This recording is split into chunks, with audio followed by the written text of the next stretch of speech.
በአዲስ አበባው ድርድር ላይ አሜሪካ ያልተጠበቀ አዲስ አቋም ይዛ ብቅ ብላለች። የትራምፕ አስተዳደር የአዲስ አበባውን ድርድር በተመለከተ አቋሙን አስታውቋል። በተጨማሪም ዋሽንግተንንና ቤጂንግን ውጥረት ውስጥ የከተተው ውሳኔ በሳምንቱ ከፔንታገን ተሰምቷል። ፔንታገን የቻይናውን 3 ግዙፋን ድርጅቶችን ማለትም BYD፣ አሊባባና BYDን ጨምሮ በርካታ ድርጅቶችን ከባድ የፍረጃ ዝርዝር ውስጥ ማስገባቱ ቤጂንግን ያስቆጣ ሆኗል። መረጃውን የምናስደምጣችሁ ይሆናል። በዓለም ታሪክ 23ኛ የሆነ የዓለም ዋንጫ ከጥቂት ቀናት በኋላ ሊጀመር መሰናዶ ተጠናቋል። አሜሪካ፣ ሜክሲኮና ካናዳ በጋራ የሚያስተናግዱት የዓለም ዋንጫ ካሁኑ በርካታ ውዝግቦች የታዩበት ነው። ሶማሊያዊ ዳኛና የኢራን ቡድን አባላት ወደ አሜሪካ እንዳይገቡ መታገዱ ውዝግብ ያስነሳ መሆኑንም አካተናል። ዝርዝሩን የምትሰሙት ይሆናል። ሰላም ጤና ይስጥልኝ ክቡራን አድማጮች፣ አብራችሁን ስትቆዩ እነዚህና ሌሎች መረጃዎችን ታደምጣላችሁ። ለቻናላችን አዲስ ከሆኑ ሰብስክራይብ በማድረግ እንዲሁም ቪዲዮን ላይክ ማድረግ ይጀምሩ። በቀጥታ ወደ ዝርዝር መረጃው። የአሜሪካው ፕሬዝዳንት ዶናልድ ትራምፕ አስተዳደር በኢትዮጵያ አስተናጋጅነት በአዲስ አበባ የተካሄደውን የሱዳን የፖለቲካ ምክክር በይፋ መደገፉን አስታውቋል። በአምስቱ ዓለም አቀፍና ቀጠናዊ ተቋማት ወይንም ኩዊንቴት የተመራው ይህ የሰላም ጥረት በሱዳን ዘላቂ ሰላም ለማምጣትና የሲቪል አስተዳደር ለመመስረት ያለመም ነው። በአሜሪካ ከሌሎች 12 አጋር ሀገራትና ድርጅቶች ጋር በመሆን ባወጣችው የጋራ መግለጫ ይህ የአዲስ አበባው ስምምነት ለሱዳን ሽግግር ወሳኝ ምዕራፍ መሆኑን ገልጻለች። የመካከለኛው ምስራቅ ጉዳዮች የትራምፕ ከፍተኛ አማካሪ የሆኑት ማሳድ ቡሎስ በአዲስ አበባ የተካሄደውን የሱዳን ፖለቲካ ምክክር አስመልክቶ በይፋ ኤክስ ገጻቸው ላይም ጠንካራ መግለጫን አውጥተዋል። ማሳድ ብሎስ እንዳሉት አሜሪካ በኢትዮጵያ አስተናጋጅነት በአምስቱ ቀጠናዊና ዓለም አቀፋዊ ተቋማት ወይንም ኩዊንቴት የተመራውን የሱዳን ሲቪል ኃይሎች የሰላም ምክክር በታላቅ ኩራት ትደግፋለች። አሜሪካ ከሌሎች 12 አጋር ሀገራትና ድርጅቶች ጋር በመሆን ያወጣችው ይህ የጋራ መግለጫ በሱዳን ውስጥ ለረጅም ጊዜ የዘለቀውን አስከፊ ጦርነት በዘላቂነት ለመፍታትና ሁሉን አቀፍ የሆነ ሲቪል አስተዳደርን ለመመስረት የተጀመረውን ሰፊ የዲፕሎማሲ ጉዞ የሚያበረታታ ነው። ይህ የአዲስ አበባ የፖለቲካ ምክክር ስኬት በሱዳን የሽግግር ወቅት አዲስ ተስፋ የፈነጠቀ ቢሆንም ጉዳዩ አሁንም በብዙ ጥረቶችና በተለያዩ ወገኖች ፍላጎት የተከበበ ነው። በአንድ በኩል የአሜሪካ መንግስትና ዓለም አቀፉ ማህበረሰብ የሱዳን የወደፊት ዕጣ ፈንታ በሲቪል መራሽ የፖለቲካ መስመር ላይ ብቻ መመስረት አለበት የሚል ጽኑ አቋም አላቸው። በሌላ በኩል ደግሞ በሱዳን ምድር ላይ ደም አፋሳሹን ጦርነት እያካሄደ ያለው ወታደራዊ ኃይሎች በድርድር ጠረጴዛ ላይ ሙሉ በሙሉ መስማማት አለመቻላቸው የሰላም ሂደቱን አሁንም አደጋ ውስጥ ጥሎታል። ሆኖም ማሳድ ቡሎስ እንዳመላከቱት ይህ ስምምነት ባለፈው ሚያዝያ ወር በተካሄደ የበርሊን ጉባኤ ላይ የተገኘውን የ1.5 ቢሊዮን ዶላር ሰብአዊ ድጋፍ መሰረት ያደረገ በመሆኑ ለስኬቱ ትልቅ አቅምን ይፈጥራል። ይህ በአዲስ አበባ ከተማ የተካሄደ የሰላም ጥረት በሱዳን ሕዝብ ላይ እያደረሰ ያለውን ሰብአዊ ቀውስ ለመቀነስ የሚደረገው ጥረት አካልም ነው። አሜሪካ ከዓለም አቀፍ አጋሮቿ ጋር በመሆን በሱዳን አስተማማኝና ዘላቂ ሁኔታ ተኩስ አቁም እንዲደረግ እንዲሁም የሰብአዊ እርዳታዎች ያለምንም ከልካይ ለተጎዱ ወገኖች እንዲደርሱ ግፊት ማድረጓን ትቀጥላለች።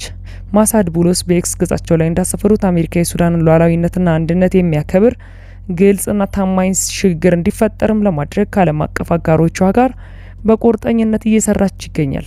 ይህ በእንዲህ እንዳለ ዋሽንግተንና ቤጂንግን ውጥረት ውስጥ የከተተው ውሳኔ በዚህ ሳምንት ከፔንታገን ተሰምተዋል።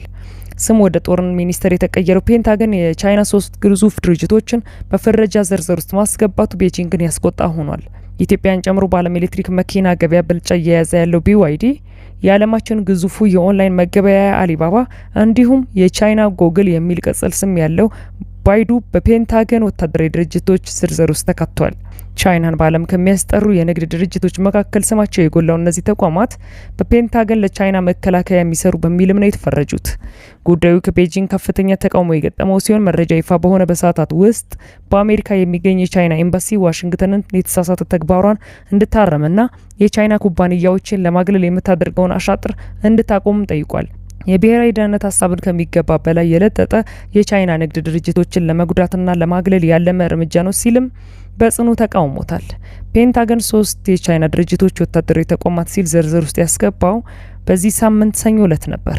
ይህ የፔንታገን ውሳኔ ዋሽንግተንን የቤጂንግ ግንኙነትን ያወሳስባልም ተብሎ ይጠበቃል። ድርጅቶቹ ለፔንታገን ውሳኔ መልስ የሰጡ ሲሆን የቻይና ግዙፍ የኢኮሜርስ ኩባንያ አሊባባ ፔንታገን ይህን ፍረጃ ለማድረግ ምንም አይነት መሰረት የለውም ሲልም ተቃውሟል። አሊባባ የቻይና ወታደራዊ ኩባንያ እንዳልሆነና የወታደራዊ ቅይጥ ስትራቴጂ አካል እንዳልሆነም ገልጿል። አሊባባ በአሜሪካ ፍርድ ቤት ፔንታገንም እንደሚከስ ጭምር ነው የገለጸው። የቻይና ጎግል የሚለው መጠሪያ የሚሰጠው ባይዱ ደግሞ ፍትሐዊና ምክንያታዊ ያልሆነ ማስረጃ አልባ ፍረጃ ነው ሲል የፔንታገንን ድርጊት አጣጥሎታል። ከዚህ ስም ዝርዝር ውስጥ ለመውጣት ያላቸውን ሁሉም አማራጮች እንደሚጠቀሙም ገልጸዋል። ሌላኛው ተፈራጅና በዓለም ኤሌክትሪክ ገበያ መሪነቱን የያዘው BYD ግን በጉዳዩ ላይ አስተያየት ከመስጠት ተቆጥቧል።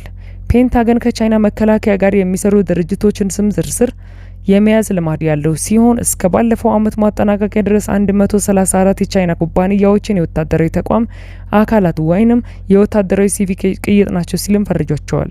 በዚህ ሳምንት ሰኞ ዕለት ሶስቱን ግዙፍ ድርጅቶችን ጨምሮ 134 ድርጅቶችን በቻይና ወታደራዊ ተቋማት ዝርዝር ውስጥ አካቷል። በዚህ ዝርዝር ውስጥ የተካተቱት ማንኛውም ድርጅት ከአሜሪካ መከላከያ ጋር እንዳይሰራና ኮንትራቶችንም እንዳይወስድ የሚታገድም ይሆናል። በዚህ መዝገብ ውስጥ የገቡ ድርጅቶች ከመንግስት ታማኒነት ለማግኘት በተወሰደ መልኩ የስራ እንቅስቃሴያቸውን በአሜሪካ ውስጥ እንዲከውኑ እንዲገደዱም ይችላሉ። የፔንታገንን ይህን አወዛጋቢ ውሳኔ የደገፈው አንድ የሪፐብሊካን ሴናተር ከነጭራሹ እነዚህ ኩባንያዎች ከአሜሪካ ኩባንያዎች ጋር ያላቸው የስራ ግንኙነት መታገድ አለበት ሲሉም ተሰምተዋል። ፔንታገን ይህን ውሳኔ ያሳለፈው ፕሬዚዳንት ትራምፕ በቻይና የ2 ቀናት ጉብኝት አድርገው ከተመለሱ ከጥቂት ጊዜ በኋላ መሆኑ በጉብኝቱ የተገኘውን የዲፕሎማሲ ስኬት ጥያቄ ውስጥ የሚከት ይሆናል ተብሏል። የፔንታገን ውሳኔ በቻይናና በአሜሪካ መካከል ያለውን የንግድና ቴክኖሎጂ ፉክክር እንዲሁም ጠላትነት የበለጠ እንዳያካርረውም ተሰግቷል። ይህ በእንዲህ እንዳለ በዓለም ታሪክ 23ኛ የሆነው የዓለም ዋንጫ ከጥቂት ቀናት በኋላ ሊጀምር መሰናዶ ተጠናቋል። በዓለም ዋንጫ ታሪክ ለመጀመሪያ ጊዜ 3 ሀገራት ማለትም አሜሪካ፣ ሜክሲኮና ካናዳ በጋራ የሚያስተናግዱት ውድድር ሲሆን በታሪክ ከፍተኛ የጨዋታ ብዛት ማለትም 104 ጨዋታዎች የሚደረጉበት እንዲሁም የተሳታፊ ሀገራት ብዛት ከነበረበት 32 ወደ 48 ያደገ በመሆኑ ይህ ውድድሩን ታሪካዊ ያደርገዋል። የ23ኛ ዓለም ዋንጫ መክፈቻና የመጀመሪያው ጨዋታ በቀጣይ ሰኞ ዕለት ጁን 15 የሚደረግ ሲሆን ውድድሩ ገና ሳይጀመር ውዝግቦች እየተበራከቱበት ይገኛሉ። መክፈቻው በኒውዮርክ ከተማ የሚሆነው ጨዋታ ቀናት በቀሩበት ወቅት በከተማዋ 5 ሰዎች በስለት መገደላቸው የጸጥታ ስጋት ሲያስተጋባም የአሜሪካ መንግስት ኢሚግሬሽን እየወሰደው ያለው እርምጃዎች ደግሞ ሌላ ውዝግብን ፈጥረዋል።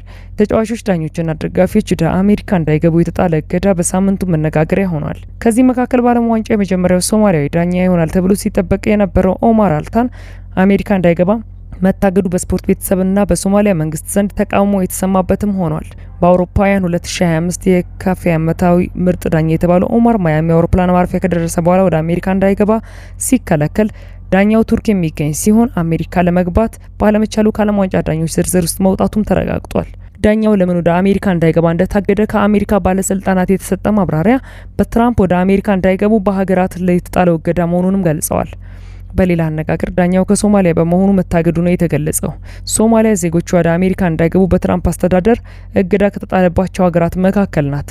ፊፋ ከአሜሪካ ባለስልጣናት ጋር ከተነጋገረ በኋላ ዳኛው በዓለም ዋንጫ እንደማይሳተፍ ያስታወቀ ሲሆን ዳኛው ዋንጫውን እንደማይዳኝ ፊፋ ያረጋገጠም ሲሆን ፊፋ በአዘጋጅ ሀገራት ቪዛ አሰጣጥ ሂደት ውስጥ ጣልቃ እንደማይገባ አክሎም ገልጿል። በሳምንቱ ጨዋታው ሊጀመር ቀናት ሲቀሩት እንዳይገባ የተከለከለው ሌሎች ሀገራት ዜጎችም አሉ። በተለይ ከአሜሪካ ጋር ውጥረት ውስጥ ያለችው ኢራን የብሔራዊ ቡድኑ አባላት የሆኑ የተወሰኑ ሰዎች ወደ አሜሪካ እንዳይገቡ ተከልክለዋል። ቴሄራን በዚህም ቅሬታ አሰምታለች። እንደ ኢራን ሚዲያ ዘገባ ከሆነ የሀገሪቱን የእግር ኳስ ፌዴሬሽን ፕሬዚዳንት ጨምሮ 15 የመንግስት ባለስልጣናትና ሚዲያ ሰራተኞች ወደ አሜሪካ እንዳይገቡ ታግደዋል። ዋሽንግተን ግን ለሁሉም የኢራን ቡድን እግር ኳስ ተጫዋቾች ቪዛ መፍቀዷንም ገልጻለች። የተከለከለው ሰዎች የቡድኑ ማኔጅመንት አካላት መሆናቸውንና ለቡድኑ ቁልፍ የሆነ ስራ የሚሰሩ ናቸው ስትልም ኢራን ቅሬታዋን አሰምታለች። በቱርክ የሚገኝ የኢራን ኤምባሲ ዋሽንግተን በስፖርቱ ላይ ፖለቲካ ጣልቃ ገብነት እየፈጸመች ነው ሲልም ወንጅሏል። የሶማሊያው ዳኛ መታገድን ተከትሎ በሶማሊያ መንግስት ተቃውሞ የተሰማ ሲሆን የሶማሊያ ጤና ወጣቶችና ስፖርት ሚኒስቴር ዳኛው ህጋዊ ሰነዶች ቢይዝም ወደ አሜሪካ እንዳይገባ መታገዱንም ገልጿል። ክቡራን አድማጮች ለሰዓቱ ያጠናቀርኩላችሁ መረጃ ይህን ይመስል ነበር። ከጥቂት ሰዓታት በኋላ በሌሎች መደመጥ ካለባቸው መረጃዎች ጋር የመመለስ ይሆናል። እስከዚያው መልካም ቆይታ